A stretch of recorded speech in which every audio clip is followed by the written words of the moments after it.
Dearest listeners, what could be more deliciously ironic than a man learning to love while teaching another how to capture his own heart?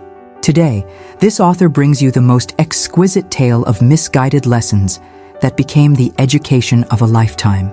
But let us not rush, for the best scandals, like the finest wine, must be savored properly. Lord Edmund Rothmore, Marquess of Rothmore, was, at 29, what society generously termed particular, and what this author would more accurately describe as insufferably arrogant. Blessed with the kind of dark beauty that made debutantes compose terrible poetry, eyes the color of winter storms, hair as black as India ink, and a jaw that could have been carved by Michelangelo in a particularly inspired moment. He possessed everything necessary to make him London's most sought-after bachelor. His wealth was so substantial that even the fortune hunters had given up calculating its extent, and his lineage could be traced back to the conquest without encountering a single tradesman or second son. Yet for all these advantages, Lord Edmund had developed the unfortunate habit of finding every young lady presented to him tediously predictable. This author witnessed him just last month at the Pemberton Musicale, suppressing yawns so elaborate they bordered on theatrical, whilst Lady Pemberton's accomplished daughter murdered a Mozart sonata with enthusiasm that far exceeded her skill. When asked his opinion of the performance, he declared it technically proficient but emotionally vacant, as if she were playing notes rather than music, causing Lady Pemberton to require immediate application of hartshorn and the poor girl to flee in tears. At Almack's, he had been overheard telling his friend Lord Ashworth that he could predict every word a debutante would speak before she opened her mouth. They would compliment the weather, profess a love of dancing that extended only as far as it allowed them to display their figures, claim to adore reading whilst never progressing beyond the first chapter of any improving work, and giggle at precise intervals regardless of whether anything amusing had been said. The man was, in short, impossible, which made it all the more amusing when his mother, the formidable Dowager Marchioness, a woman who could bend steel with her will alone, and had once made a duke apologize for existing too loudly in her presence, finally lost patience with his selective standards. The confrontation, this author learned from a well-placed lady's maid, was spectacular. The Dowager cornered Edmund in his study, a room he had foolishly believed sacrosanct, and delivered an ultimatum that would have made Wellington himself retreat. Either he would marry by season's end, or she would invoke certain provisions in his late father's will that would make his life distinctly uncomfortable. The exact nature of these provisions remains mysterious, but this author observed Edmund emerge from that study looking rather like a man who had just discovered his execution date. Within a fortnight, the betrothal was arranged with Miss Amelia Hartwell. The contract was signed before Edmund had even met the chit, a detail that would prove remarkably significant, gentle listeners. The match was considered brilliant by everyone except the two people most concerned with it. Miss Amelia Hartwell, at 19, was everything society deemed perfection. Golden curls that caught sunlight like spun honey, arranged in elaborate coiffures that must have required her maid to rise at dawn. Eyes the precise shade of a summer sky, fringed with lashes so long they cast shadows on her peaches and cream cheeks. Her figure was exactly what fashion demanded, a tiny waist that suggested she subsisted entirely on air and good breeding, combined with a décolletage that proved she didn't. She had been educated at the finest seminary for young ladies, where she had learned to paint watercolors of acceptable mediocrity, play the pianoforte without causing actual pain, sing sweetly if not memorably, and conduct conversation about weather for 3 hours without repetition. She could dance every dance without missing a step, curtsy to the precise angle required by any given rank, and smile continuously without ever revealing an actual thought. She was, this author must confess, spectacularly beautiful and monumentally bland. But we are getting ahead of ourselves, for this tale is not truly about Amelia at all. No, dearest listeners, this story belongs to Miss Josephine Hartwell, the middle sister who had perfected the art of invisibility through sheer necessity. At 24, Josephine occupied that peculiar purgatory reserved for middle children everywhere. Not beautiful enough to compete with Amelia's golden radiance, not vivacious enough to match their youngest sister Rose's effervescent charm, Josephine had long ago accepted her role as the practical one, the sensible one, the one who ensured her sister's gloves were clean and their dance cards properly maintained. This author had observed her for 3 seasons now, always in the background, always in brown or gray, colors that seemed designed to help her blend into the wallpaper or become one with the furniture. Her gowns were well made, but deliberately forgettable, cut to obscure rather than enhance, styled to suggest maiden aunt rather than marriageable miss. Her hair, an unremarkable shade between Amelia's gold and Rose's copper, though this author suspected it might gleam with hidden fires if ever released from its severe pins, was always scraped back so tightly it must have given her headaches. Her features, pleasant but not striking, were the sort that allowed people's gazes to slide past without stopping. She had cultivated the ability to move through a crowded ballroom without anyone remembering she had been there. Yet, and here is where our tale takes its first interesting turn, Josephine possessed something far more dangerous than beauty.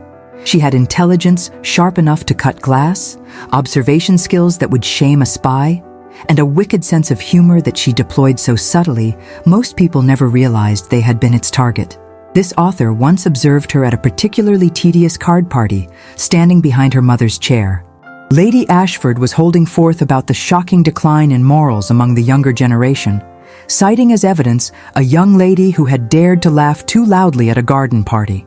Josephine's expression remained perfectly neutral, but she very deliberately moved Lady Ashford's teacup half an inch to the left, just as that lady reached for it without looking, causing her to fumble and, yes, laugh quite loudly indeed at her own clumsiness. The irony was lost on everyone except this author and, one suspects, Josephine herself. The first meeting between Edmund and his intended was a masterpiece of discomfort that this author had the pleasure of witnessing firsthand. It occurred in the Hartwell drawing room on a Tuesday afternoon that promised rain but delivered only oppressive humidity, the kind that made everyone irritable and caused carefully curled hair to wilt like week-old flowers.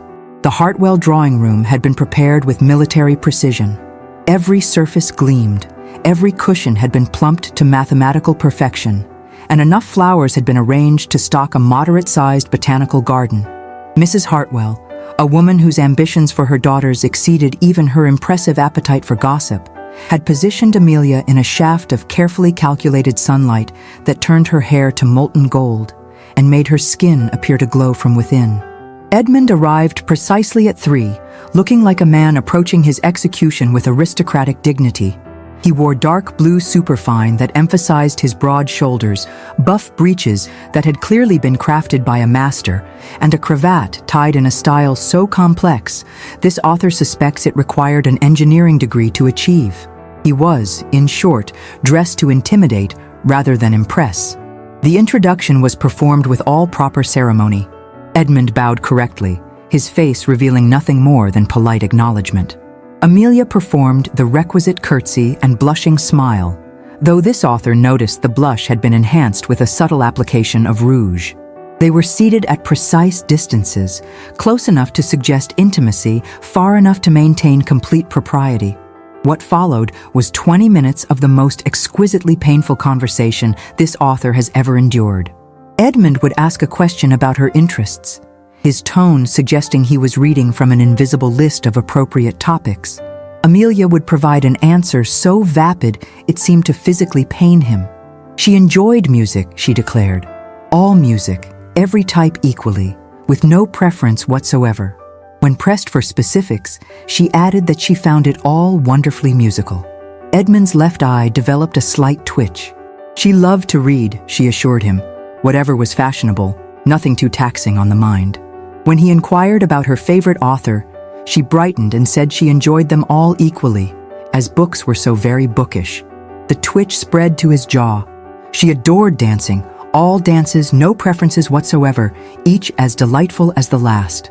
When he asked if she preferred the waltz to the quadrille, she smiled sweetly and said she couldn't possibly choose as they both involved such lovely stepping. Edmund's fingers began drumming an increasingly agitated rhythm on his thigh, a percussion of frustration that grew more pronounced with each exchange. This author observed the exact moment Edmund began contemplating whether the provisions in his father's will could possibly be worse than a lifetime of such conversation. His eyes had taken on a glazed quality, the look of a man watching his future stretch before him in an endless succession of discussions about weather, fashion, and the comparative merits of different types of ribbon. It was then that Josephine entered, carrying the tea service because the maid had twisted her ankle, or so she claimed, though this author suspects the servants had developed a sudden epidemic of injuries to avoid the tension in the drawing room. Josephine moved with the quiet efficiency of someone accustomed to being overlooked, her gray afternoon dress rendering her almost invisible against the pale walls. She began the elaborate ritual of tea service, and it was then that something extraordinary happened.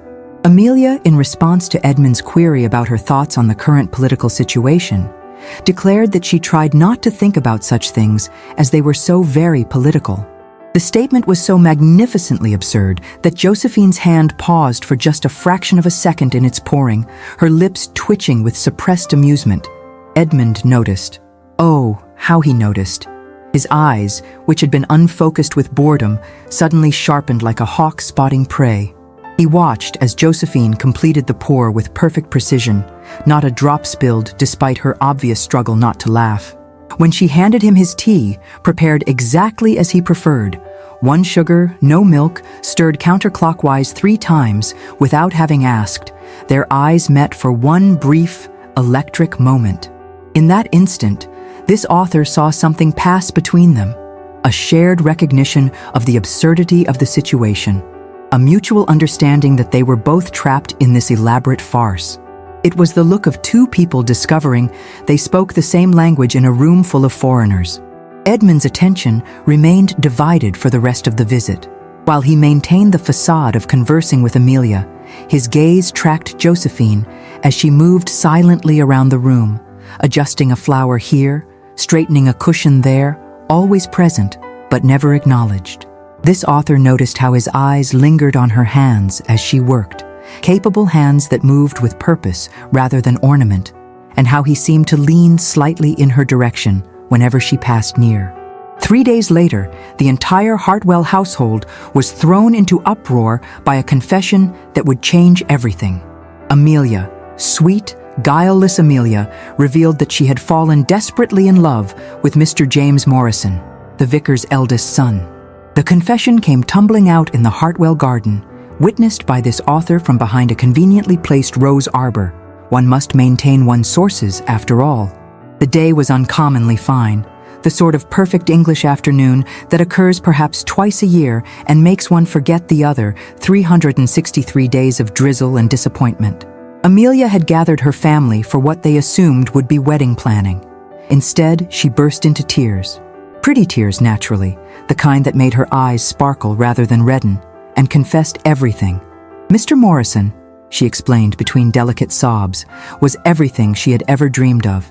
He was kind, gentle, thoughtful, and most importantly, he never expected her to have opinions about things she didn't understand.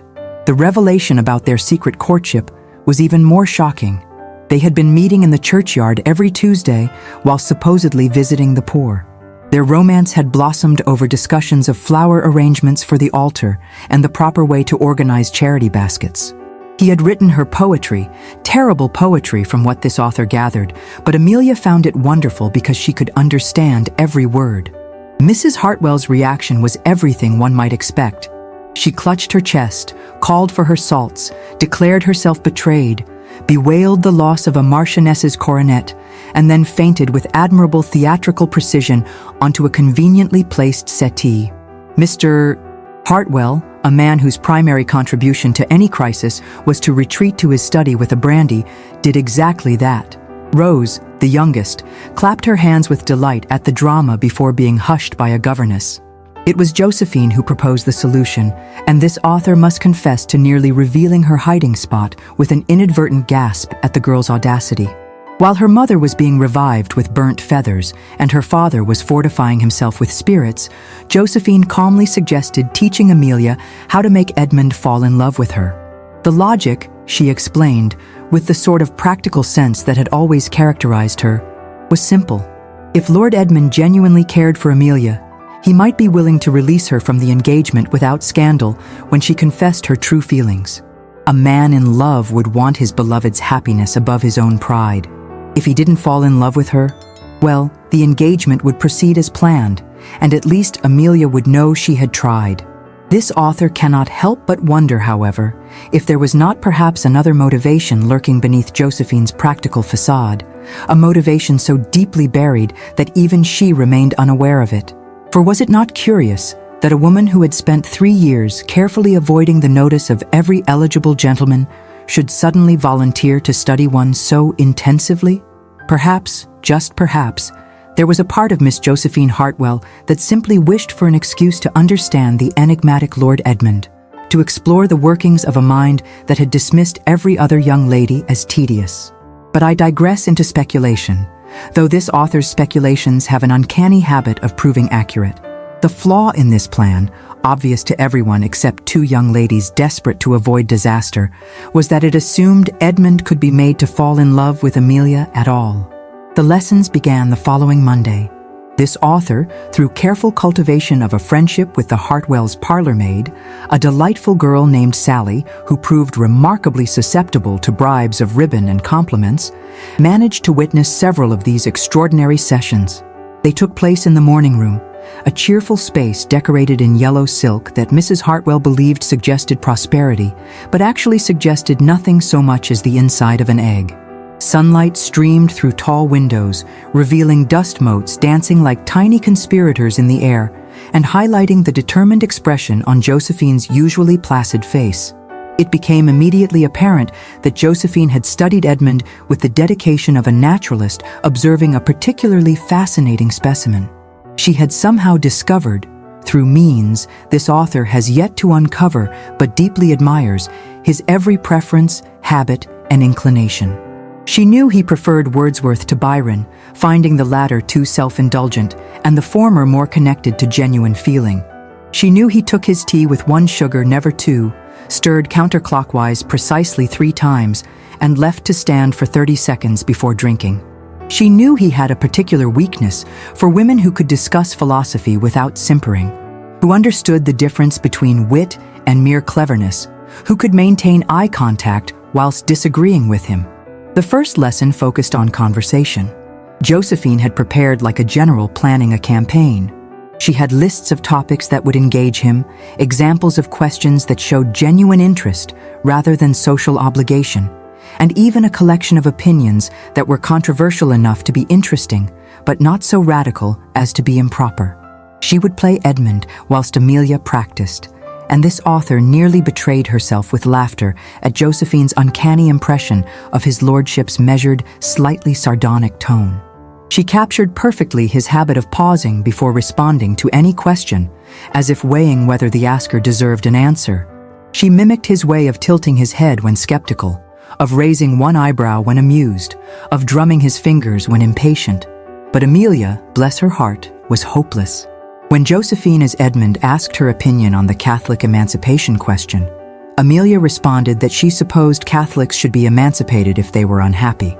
But wouldn't it be better if everyone could just be Church of England and save all the fuss? Josephine's expression at this response was a masterpiece of controlled despair that this author shall treasure forever. Here, gentle listeners, is where fate began to weave its delicious web. For Edmund, suspicious of Amelia's sudden transformation from vapid to marginally interesting during their official calls, began arriving early. He would slip into the house through the servants' entrance, bribing the footman, this author discovered, with enough coin to keep the man in gin for a month, and position himself where he could observe these lessons undetected. The second week brought lessons in gesture and movement.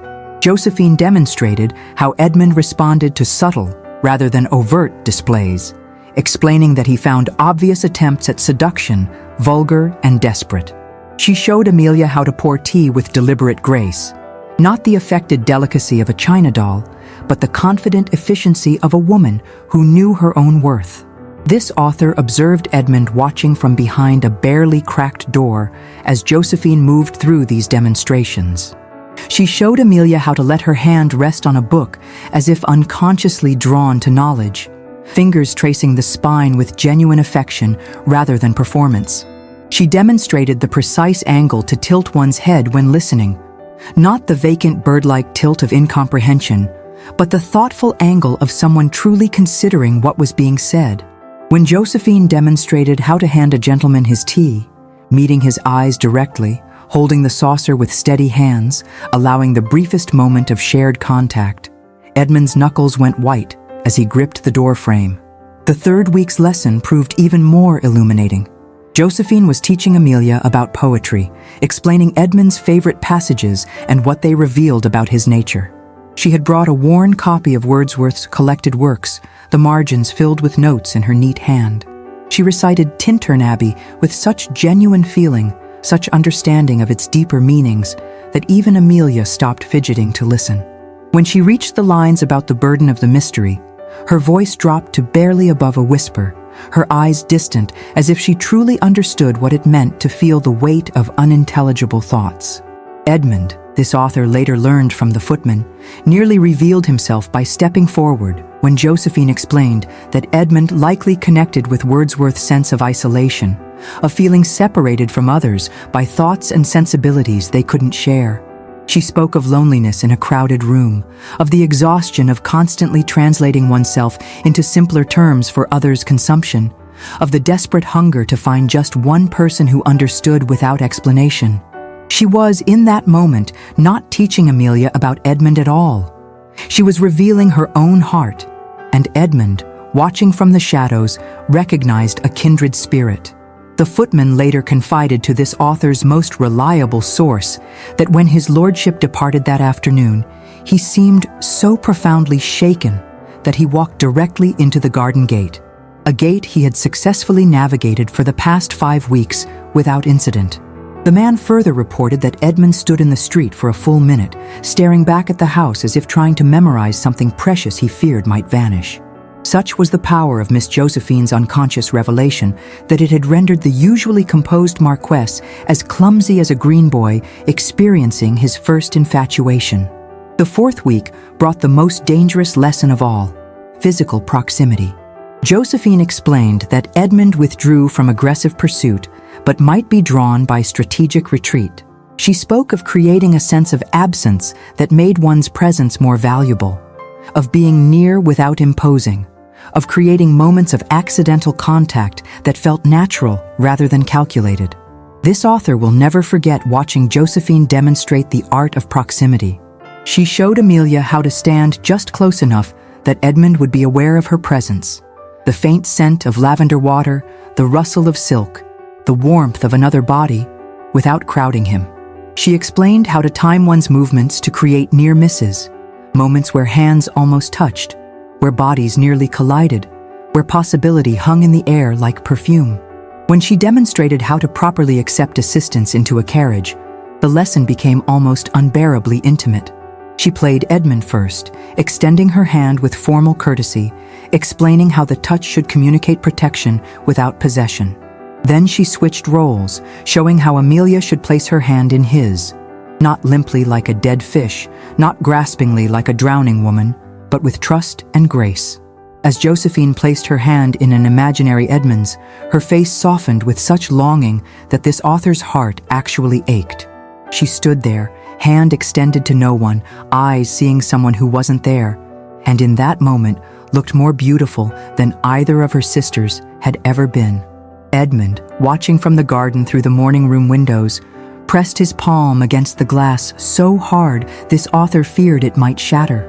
His expression was that of a man watching everything he had ever wanted perform for someone else. The gardener would later report to Cook, who naturally reported to this author's source, that his lordship remained at that window for nearly an hour after the lesson concluded, long after both sisters had left the room.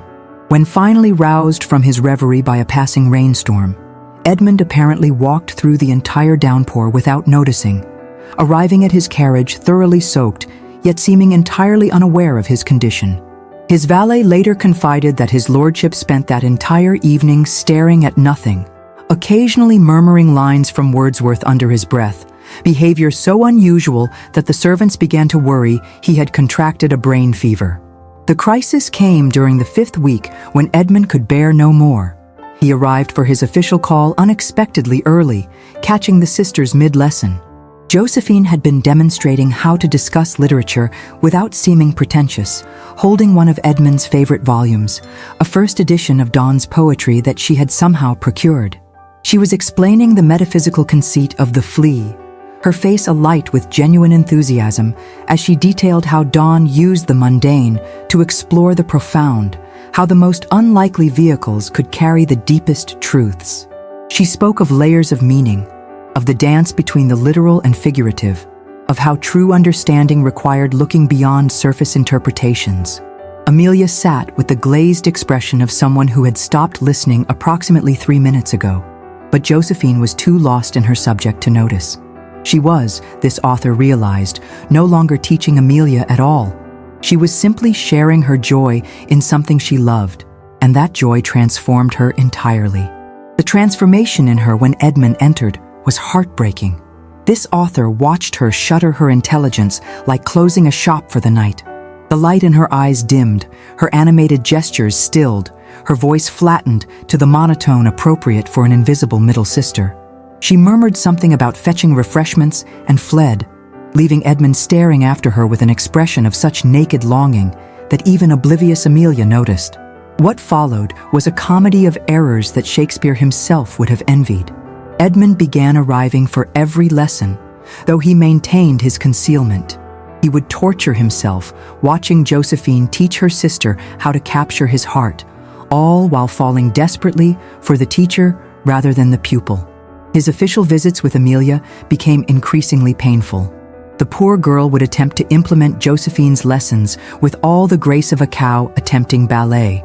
She would begin a sentence about Wordsworth, forget halfway through what she was supposed to say, and end with something about how lovely daffodils were for decorating breakfast tables.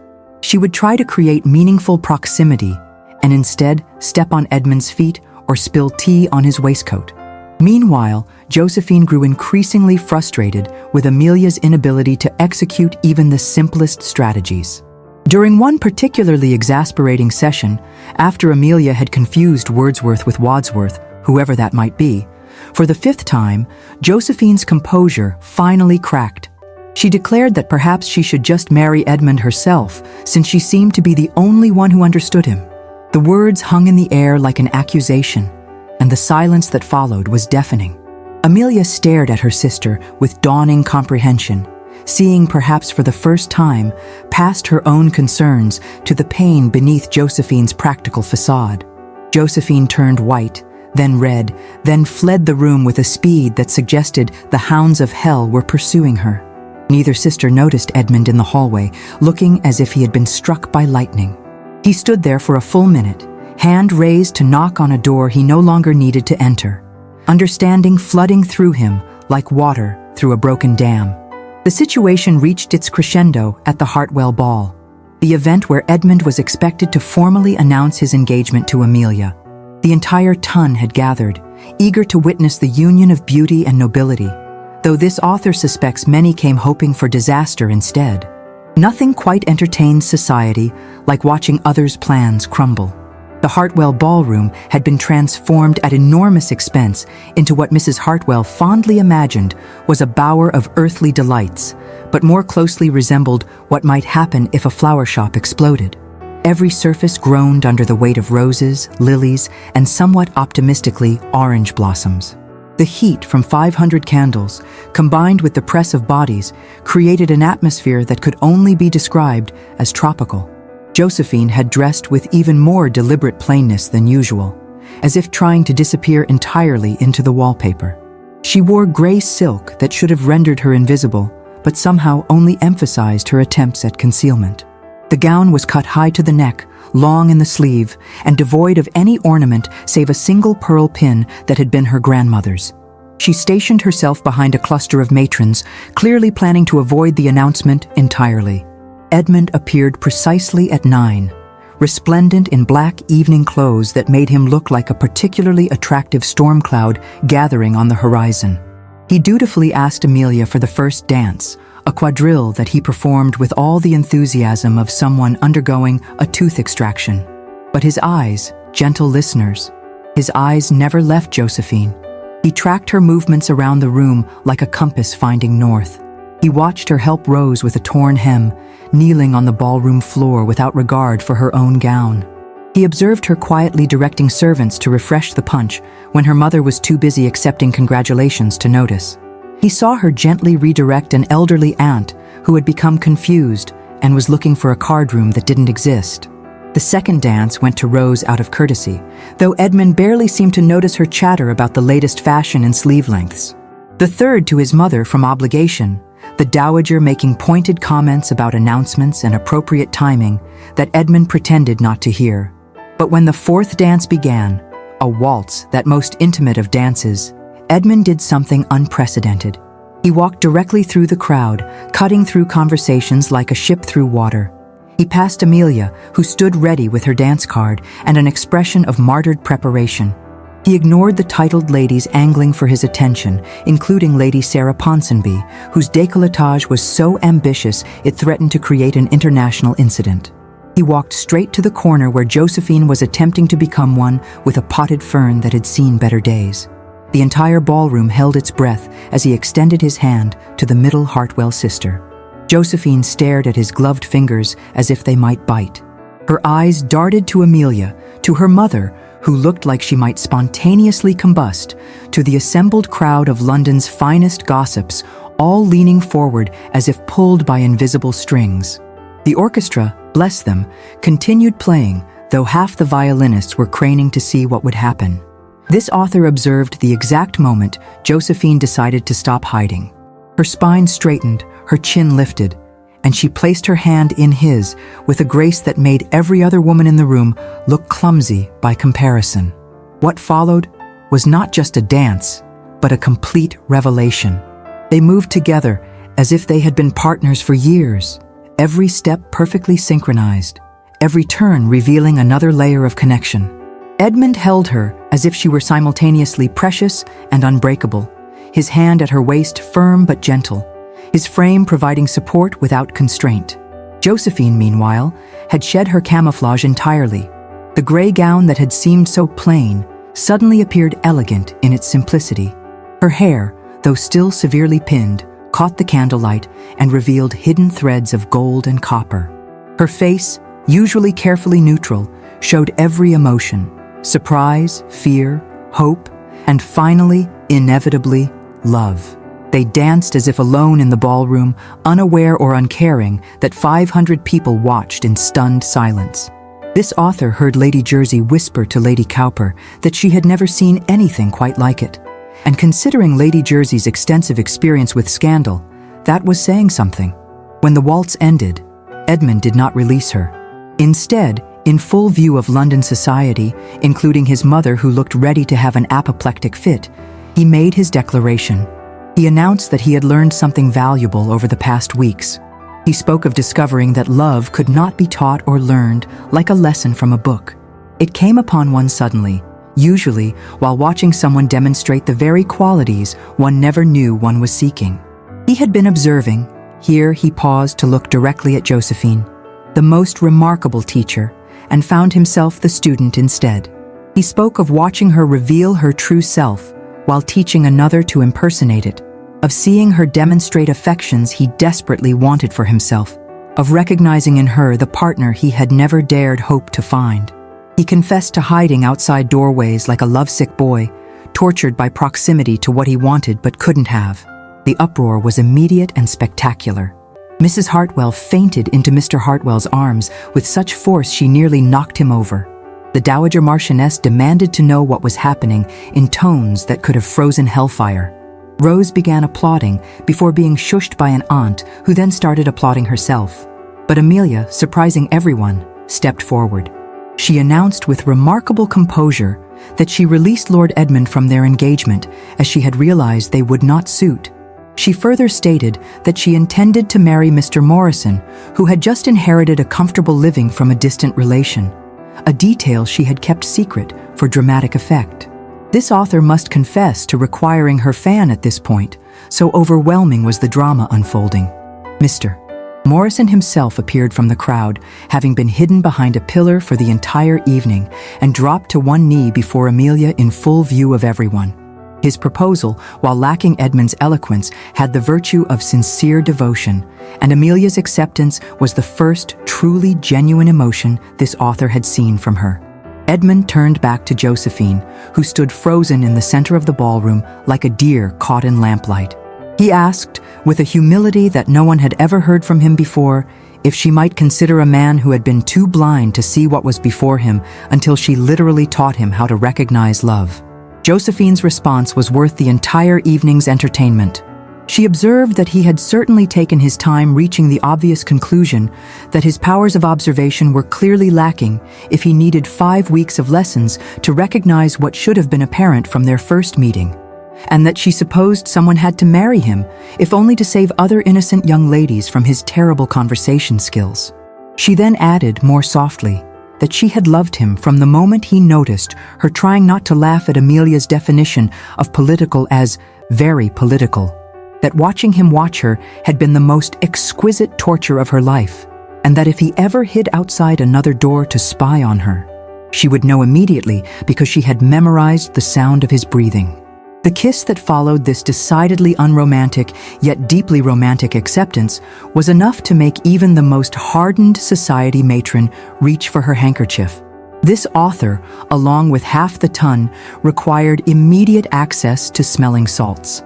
They were married 8 weeks later in a double ceremony with Amelia and Mr. Morrison, which Mrs. Hartwell insisted upon to save expense, and which resulted in the most interesting wedding London had seen in decades. Edmund's vows included a promise to never again fail to see what was right before his eyes, and to always appreciate the teacher more than the lesson. Josephine promised to never again hide her light under a bushel of gray silk, and to always tell him when he was being insufferably arrogant, which Edmund noted might take up considerable time. Josephine wore a gown of deep amber that made her glow like autumn sunshine, finely dressed to be seen rather than overlooked. When she walked down the aisle, this author heard more than one gentleman wonder aloud how they had never noticed her before, causing their wives to elbow them sharply in the ribs. Their marriage became legendary, not for its grandeur, but for its genuine partnership. Edmund discovered that being married to someone who found him frequently absurd, but loved him anyway, was far more satisfying than being worshipped. Josephine found that being visible to one person who truly saw her was worth more than being admired by thousands who didn't. They had 4 children, all of whom inherited their mother's observation skills and their father's unfortunate tendency toward arrogance, making for very interesting family dinners where the children would correct their father's statements with citations from books, and their mother would hide her laughter behind her napkin. This author has had the pleasure of attending several of their gatherings, where the conversation ranges from philosophy to the proper way to prepare tea, with Josephine still occasionally demonstrating some point, while Edmund watches her with the same mesmerized expression he wore during those secret lessons. He has been known to declare, after several glasses of port, that marrying one's teacher was the best education a man could receive. As for Amelia and her Mr. Morrison, they lived quite happily in their modest vicarage, producing 3 cheerful children who inherited their mother's beauty and their father's love of Greek poetry, though mercifully not his talent for writing it. Society eventually forgave the scandal, especially after Josephine became one of London's most sought-after hostesses, known for gatherings where conversation was actually interesting and beauty was not the only currency that mattered. The Dowager Marchioness, after recovering from her initial apoplexy, was heard to say that she had always known Josephine was the superior sister and had arranged the entire situation to bring them together, a claim so obviously false that even she didn't seem to believe it. However, she did develop a genuine fondness for her daughter-in-law, particularly after Josephine produced an heir within the first year of marriage. Rose, the youngest Hartwell sister, used the scandal of her sister's unconventional marriages to her advantage, declaring that since her family had already weathered such storms, she might as well marry for love too. She subsequently eloped with an artist, causing Mrs. Hartwell to take permanently to her bed, and Mr. Hartwell to increase his brandy consumption, though both were seen at their grandson's christening looking remarkably pleased with themselves. And so, gentle listeners, another tale reaches its blessed conclusion. Sometimes the best love stories begin not with attraction, but with education, not with passion, but with patience, not with the student one expects, but with the teacher one never saw coming. This author withdraws until our next encounter, leaving you with this thought: perhaps we all need someone to teach us how to love them, but the wisest among us learn to love the teacher instead of the lesson. And sometimes, just sometimes, the most invisible people cast the longest shadows, and the quietest voices speak the loudest truths. Until then, remember, the greatest scandals often lead to the greatest happiness, and sometimes the best matches are the ones nobody saw coming, especially when they were hiding in plain sight all along. Your devoted chronicler, Lady Ravenswood.